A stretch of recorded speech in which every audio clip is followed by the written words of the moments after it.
Hello everyone, फिर से आप लोगों के सामने ही एक क्राइम की घटना को लेकर आ गया हूँ। आज जिस क्राइम की घटना को सुनाने जा रहा हूँ, इसमें होता यूँ है, एक लड़का है, 21 साल उम्र होता है। सुबह सुबह ड्यूटी के समय, जब ड्यूटी जाना होता है, ड्यूटी में निकलना होता है, उस वक्त करीब 9 बजे किसी का फ़ोन आता है उसके मोबाइल पर, और घर में था मौजूद, घर में और भी लोग थे। तो लड़का जो है, अब वो फ़ोन रिसीव करने के बाद वो निकल पड़ते। तो माँ जो थी, उस लड़के का माँ पूछती है, जो बेटा कहाँ जा रहा है, तुझे अभी ड्यूटी पर जाना है, नाश्ता वगैरह कर ले। पर वो लड़का कहता है, माँ मैं अभी थोड़ी देर में आ जाऊँगा, उसके बाद नाश्ता भी करूँगा, फिर बाद में ड्यूटी पे निकल जाऊँगा। तो यूँ कह के घर से निकल जाता है, लेकिन कुछ समय बीत जाता है, 9 से 11 हो जाता है, यानी 2 घंटा बीत जाता है। ना लड़का आता है और ना लड़के को फ़ोन करता है घर वाले, लड़के का फ़ोन लग रहा था। अब घर वाला सोचता है कहाँ चला गया, ड्यूटी पे भी जाना था उसको, तो लड़का नहीं आया। इतने में लड़के का पिता के मोबाइल पर किसी का फ़ोन आया, और जैसे ही फ़ोन आया, पूरा घर वाले जो है दौड़ते हुए पड़ोस में जाता है, क्योंकि पड़ोस में कुछ हुआ था उस लड़के के साथ। जाने के बाद लड़का को जिस हालत में देखता है, लड़का को तो देख नहीं पाता है, लेकिन लड़के का चीखें सुनाई दे रहा था, लेकिन लड़का तक लोग पहुंच नहीं पा रहा था, क्योंकि लड़का एक घर के अंदर बंद था और घर चारों तरफ से पैक था। लेकिन लड़के का आवाज़ें बाहर आ रही थी, चीख रहा था, चिल्ला रहा था, बचाओ बचाओ की आवाज़ें लगा रहा था। अब उसका मदद करे तो कैसे करे, ना तो पड़ोसी मदद कर पा रहा था और ना ही उस लड़के का पूरा परिवार जाकर भी मदद कर पा रहा था, क्योंकि लड़का को बंदी बना लिया था। और ये सूचना भी पड़ोसी ने उस लड़के का परिवार को, लड़के का पिता को फ़ोन करके बताया था। अब जब किसी भी कीमत पर लड़का तक पहुंच नहीं पा रहा था, दरवाज़ा खुला नहीं जा रहा था, तभी लोगों ने कहा एक काम कीजिए, पुलिस को फ़ोन कीजिए। अब यहाँ परिवार और ख़ास करके पिता है, एक लौता बेटा होता है उनका, पुलिस को फ़ोन कर देता है, और फ़ोन करने के बाद पुलिस आती है, दरवाज़ा खुलवाया जाता है। लेकिन जब तक उस लड़के को मार मार कर, क्योंकि जब दरवाज़ा खुलता है, पुलिस भी थी और भी पड़ोसी था, और लड़के का पूरा परिवार तो था ही, माँ थी, बाप था, 2 बहन थी। अपने लड़के को जिस हालत में देखा, परिवार तो दूर की बात, माँ बाप तो दूर की बात, पड़ोसी का भी रोंगटे खड़े हो गए, पड़ोसी भी सहम उठे।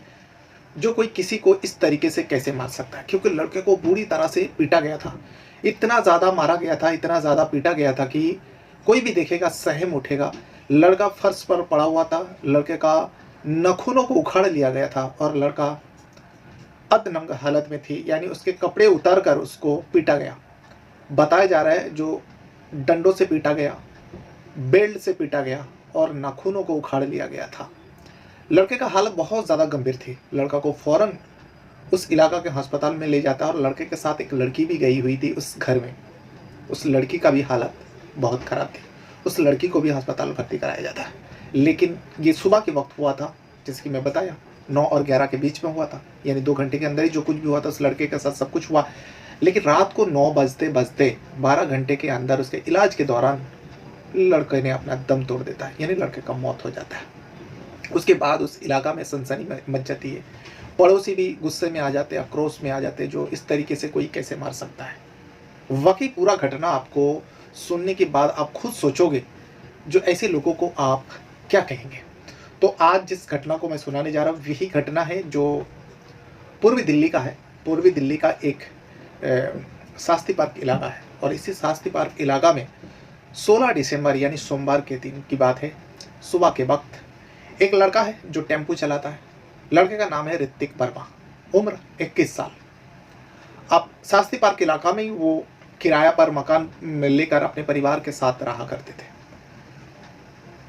अब ऋतिक वर्मा के अलावा ऋतिक वर्मा का पिता प्रमोद वर्मा, और उस ऋतिक वर्मा की माँ अनीता वर्मा, और उसके 2 बहनें जो घर पर रहा करते हैं।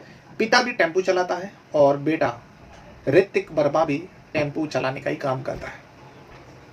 लेकिन सोमवार को सुबह सुबह जब वो घर से निकल रहा था 9 बजे, उसके पास किसी का फ़ोन आया, तो वो निकला। माँ ने रोका, माँ ने टोका, तो कह के गए, जो माँ थोड़ी देर में मैं आ जाऊँगा, उसके बाद मैं ड्यूटी पे जाऊँगा। लेकिन थोड़ी देर कहकर गया था, ज़्यादा देर हो जाती है। फिर उसके बाद ऋतिक वर्मा का पिता जो प्रमोद वर्मा है, उनके मोबाइल पर किसी ने फ़ोन किया, जो अब जल्द से जल्द इस शास्त्री पार्क इलाका में, उसके पड़ोस में ही थोड़ी दूर में, यानी उनका जो घर है, प्रमोद वर्मा ऋतिक वर्मा का जो घर है, उनसे थोड़ी दूर में एक घर में ऋतिक वर्मा को, आपके बेटे को पूरी तरह से पीटा जा रहा है, आप आ जाओ। अब जैसे ही ये सूचना मिलती है, प्रमोद वर्मा, अनीता वर्मा और उसके 2 छोटी बहनें भागते हुए पड़ोसी में जाता है। लेकिन तब तक वहाँ पे पड़ोसी में एकदम लोग जमा हो गया था, क्योंकि ऋतिक वर्मा किसी कमरे के अंदर, किसी घर के अंदर बंद था और चारों तरफ से पैक था। दरवाज़ा भी बहुत मजबूती से बंद कर दिया गया था। पड़ोसी ने बहुत खटखटाया, लेकिन दरवाज़ा खोला नहीं गया था। लेकिन उस घर के अंदर जो कुछ भी हो रहा था, गलत हो रहा था, ये लोगों को लगा, क्योंकि ऋतिक वर्मा जिस हिसाब से चीख रहा था, चिल्ला रहा था, कोई भी उस आवाज़ को सुन रहा था तो वो सहम उठ रहा था, जो आखिर उस लड़का को क्यों उन लोग इस तरीके से पीट रहे हैं। अब उसके बाद ऋतिक वर्मा का पिता, माँ, सब लोग दरवाज़ा पीटते रहते हैं, लेकिन उन लोगों ने दरवाज़ा नहीं खोला। अब पड़ोसी ने कहा, एक काम करो, पुलिस को फ़ोन करो, ऐसा ना हो तुम्हारा बेटे का जान ले ले, जिस हिसाब से तुम्हारा बेटा चीख रहा चिल्ला रहा है। पुलिस को फ़ोन कर देते हैं। पूर्वी दिल्ली पुलिस मौके पर पहुंचता है। पहुंचने के बाद जब दरवाज़ा खुलवाया जाता है, अब पुलिस आया तो दरवाज़ा खोलना ही पड़ेगा।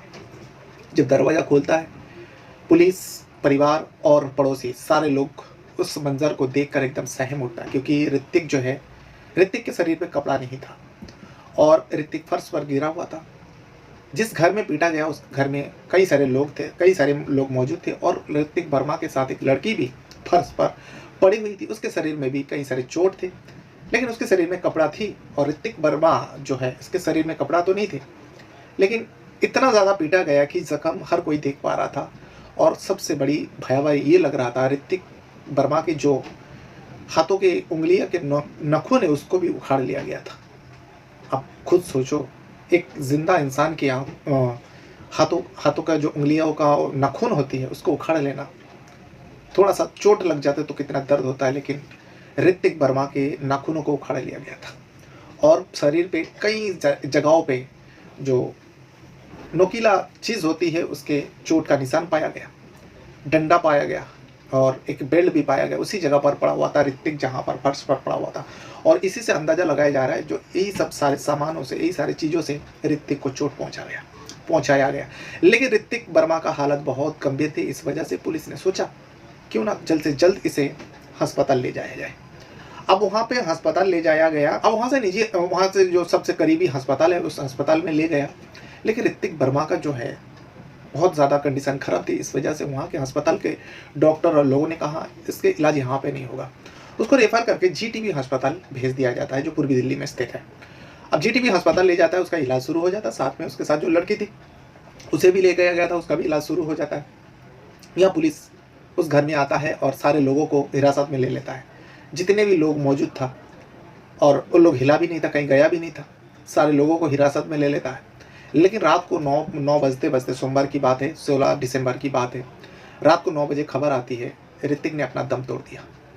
अब ऋतिक ने दम तोड़ा तो परिवार के एकदम रो के बुरा हाल, सुबह से ही रोया जा रहा था। लेकिन ऋतिक का जब दम निकल गया ये सुन के माँ बाप एकदम सदमे में चला गया और पड़ोसी भी एकदम सोच ही नहीं पा रहा था, जो उनके आंखों के सामने किसी को पीट कर किसी का जान ले लेते हैं एक परिवार, और उन लोगों ने कुछ कर नहीं पाया। खैर अब पुलिस का काम था, पुलिस अब लेकिन ऋतिक वर्मा के साथ जो लड़की थी उसका इलाज चालू है, उसका थोड़ा कंडीशन अच्छा है, वो बच गई है। अब उसके बाद पुलिस का काम है, पुलिस जो है ऋतिक को मारने वाले को पकड़ कर थाने ले गया था, पूछताछ होती है। पूछताछ से पता चला कि सबसे ज़्यादा मारने वाला ऋतिक को एक व्यक्ति होता है जिसका नाम है अजमत, और जिस घर में पीटा गया था वो अजमत का ही घर था। अजमत के साथ साथ अजमत का बीवी, अजमत के पूरा परिवार उस घर में मौजूद रहता है। लेकिन अजमत के बीवी को भी बहुत ज़्यादा उसी वक्त पीटा गया था, सुबह के वक्त। मामला किसी को समझ में नहीं आया, तभी पुलिस ने जब सख्ती किया, उन लोगों ने आखिरकार, अजमत ने आखिरकार और अजमत के परिवार ने पूरा सच्चाई बताता है। जो मेरे अजमत का जो पत्नी है उसके साथ ऋतिक वर्मा का अवैध संबंध चल रहा था, और ये कई दिनों से चल रहा था, क्योंकि पड़ोसी था, पड़ोस का रहने वाला था, थोड़ी दूर में था लेकिन वो पड़ोसी कहा जाएगा, वही शांति पार्क कॉलोनी का रहने वाले सारे लोग थे। ऋतिक वर्मा के साथ जब अजमत की पत्नी का संबंध चल रहा था तो इन लोगों को पता चला था, जो एक गैर कौम के लड़के के साथ अजमत का पत्नी का अब संबंध शुरू हुआ, और अक्सर वो यहाँ वहाँ मिला करते हैं मौका देखकर। अब सुबह के वक्त था तो सारे लोग काम के लिए निकल पड़ते हैं, लेकिन 16 दिसंबर को जब ऋतिक वर्मा के एक दोस्त है जो लड़की होती है, उसने फ़ोन किया, जो शांति पार्क कॉलोनी में ही रहते थे, जो एक काम करो आज चलो तुम्हारे गर्लफ्रेंड से मिल के आते, शादीशुदा जो प्रेमिका है उससे मिल के आते हैं। अजमत को फ़ोन करके बताती है, अजमत को नहीं बल्कि अजमत की पत्नी से मिलने के लिए ऋतिक वर्मा का दोस्त फ़ोन की, जो आओ मिलते हैं, हम भी साथ में चलेंगे, तुम्हारे शादीशुदा गर्लफ्रेंड को देख लेंगे। ऋतिक वर्मा घर से निकल जाता है और सीधा अजमत के घर पहुंच जाता है। दोनों अजमत के घर को ऋतिक वर्मा के साथ वो लड़की भी गई हुई थी। अब इसकी खबर जो है अजमत को किसी ने फ़ोन करके बता दिया, जो वो लड़का तुम्हारे घर आया हुआ है, जो अक्सर तुम्हारी पत्नी से इधर उधर मिला करता है, जिसके साथ तुम्हारी पत्नी का अवैध संबंध है। कुछ आर्टिकलों में छापा है जो ऋतिक वर्मा और अजमत की पत्नी को अधनंगे हालत में अजमत ने देख लिया था, जिसकी वजह से उसको पीटा गया। लेकिन सच्चाई कुछ और है, क्योंकि ऋतिक वर्मा अपने एक दोस्त के साथ उसके घर, अजमत के घर गए हुए थे, और जब उसे अजमत के पत्नी के साथ बात कर रहे थे तभी जो है अजमत आ जाता है, और अजमत के पूरा परिवार उसी घर में मौजूद था, लेकिन सब अलग अलग कामों में व्यस्त था, किसी को पता भी नहीं था जो अजमत के पत्नी से उसके आशिक मिलने आया। लेकिन अजमत को खबर मिल जाता, किसी ने बता दिया। अजमत जिस जगह पे भी था फौरन वो दौड़ते हुए आने के बाद घर के दरवाज़ा बंद करता है, और उस लड़का को जब देखता है ऋतिक वर्मा को, वो आग बबूला हो उठता है और अपने आप को काबू पे नहीं रख पाता है, गुस्से को काबू में नहीं रख पाता है, और जिसके बाद वो ऋतिक वर्मा को पीटने लगता है। जब पीट रहा था ऋतिक वर्मा, चीख रहा था, चिल्ला रहा था, तो अजमत के पूरा परिवार भी अलग अलग कमरे में जो मौजूद था, सारे लोग बाहर आते हैं, और आने के बाद अजमत को बल्कि यहाँ रोकता नहीं है, अजमत का साथ देता है और अजमत को उकसाता है और कहता है ऐसे लड़का को तो पीट कर मार देना चाहिए, और साथ में तेरे पत्नी को भी मारना चाहिए, तेरे बीवी को भी मारना चाहिए, क्योंकि अजमत का बीवी बचाने की कोशिश कर रहा था। जिस हिसाब से अजमत पीट रहा था, मार रहा था, अजमत की बीवी जब बचाने आया ऋतिक वर्मा को, तब अजमत की बीवी को भी पीटा गया, और वो लड़की जिसके साथ ऋतिक वर्मा गया हुआ था अजमत के घर में, उसे भी बुरी तरह से पीटा गया। पड़ोसी ने कोशिश किया, लेकिन नतीजा कुछ नहीं हुआ, ऋतिक वर्मा का जान चली जाती, यही सच्चाई है, और वो लड़की जूझ रही है। पूरा मामला को देखते हुए वहाँ के जो पुलिसकर्मी हैं सारे परिवार को हिरासत में लेता है, हत्या की कोशिश में कई सारे मामलों में उन लोगों के ऊपर केस दर्ज करता है, चार्जशीट दाखिल करता है, कोर्ट पेश करता है, और सारे लोगों को जेल भेज देता है। और भी तफ्तीश हो रहे, और भी कुछ सच्चाई निकालने की कोशिश कर रहे हैं, लेकिन जो सच है यहाँ पे एक 21 साल का लड़का का मौत हो जाता है, और मौत के बाद अब पड़ोसी का मांग है, जो इस तरीके से कोई किसी को कैसे पीट सकता है, इन लोगों को तो कड़ी से कड़ी सज़ा मिलनी चाहिए। तो ये था वो पूरा सच, जो पूर्वी दिल्ली में शास्त्री पार्क इलाका में 16 दिसंबर को सोमवार के सुबह एक लड़का को पीट कर मार दी जाती है, और बंधक बनाया, फिर उसके बाद पीट कर मार दी जाती है। बहरहाल अपने साथ साथ अपना परिवार का भी बहुत ज़्यादा ख्याल रखेगा, और इस वीडियो को यहाँ तक देखने के लिए आपका बहुत बहुत धन्यवाद करता हूँ। कुछ कहना है, कुछ बताना है तो वीडियो के कमेंट बॉक्स में आप अपना राय ज़रूर दीजिएगा। Thank you very much.